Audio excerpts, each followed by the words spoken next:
கும்பராசி நேயர்களுக்கு 2026 தமிழ் புத்தாண்டு பலன்கள். ஜென்மத்திலேயே உங்களுக்கு ராகு இருக்கார் இல்லைங்களா, 7ஆம் இடத்துல கேது.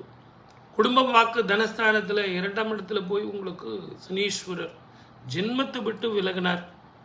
இது எல்லாத்த விட குரு பார்வையும் இல்லாமல் போகுது. ஆகவே இந்த வருடம் புதிய முயற்சிகளை கைவிடுறது நல்லது.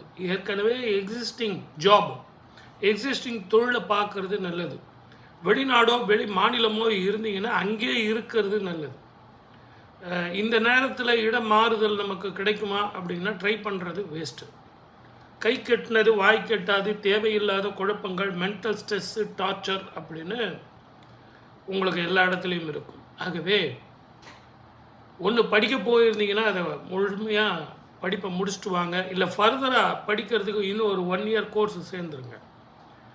அதே மாதிரி ஜாபில் இருக்கீங்க அப்படின்னா அதில் கொஞ்சம் சாட்டிஸ்ஃபேக்ஷன் இல்லை சார், மேலதிகாரிகள் ஒரே தொல்லையாக இருக்காங்கன்னா அட்ஜஸ்ட் பண்ணி போங்க.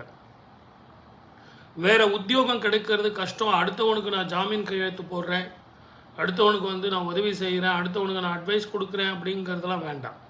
உங்கள் வேலை என்னவோ அதை வண்டி பாருங்கள். மிக கவனமாக இருக்க வேண்டிய காலம். இந்த ஆண்டு உங்களுக்கு நம்பிக்கை துரோகங்களும் மோசடிகளும் உங்களுக்கு அதிகமாக இருக்கும்.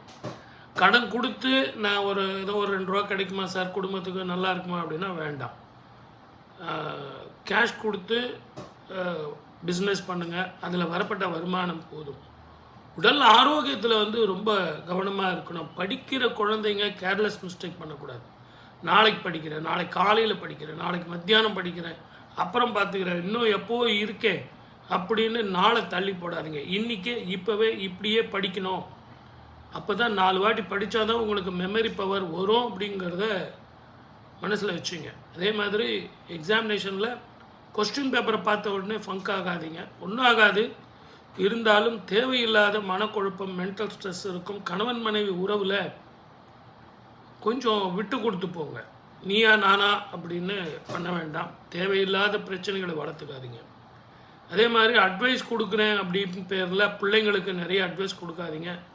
அவங்க வேலையை அவங்கள பார்க்க விடுங்க. நல்லா படிப்பாங்க, நல்ல வேலைக்கு போவாங்க, நல்ல உத்தியோகம் பண்ணுவாங்க, எல்லாம் கரெக்டு. நீங்கள் உங்கள் வேலையை பாருங்கள். ஊர் விட்டு ஊர் போகிறதோ இடம் விட்டு இடம் மாறுறதோ ஆட்டோமேட்டிக்காக இருந்தது, ஒரு டிரான்ஸ்ஃபர் வந்தது அப்படின்னா நீங்கள் ஒத்துங்க. அது முதல்ல உங்களுக்கு மன நிம்மதியும் சந்தோஷத்தையும் கொடுக்கும். சில நேரங்களில் சில செப்பரேஷன் கூட மன நிம்மதியும் சந்தோஷத்தையும் அதே நேரத்தில் வருமானத்தையும் ஜாஸ்தி கொடுத்துரும். கடன்கள் தீரும். எது எப்படி இருந்தாலும் கவனமாக இருக்க வேண்டிய ஆண்டு. சப்ஸ்கிரைப் பண்ணுங்கள்.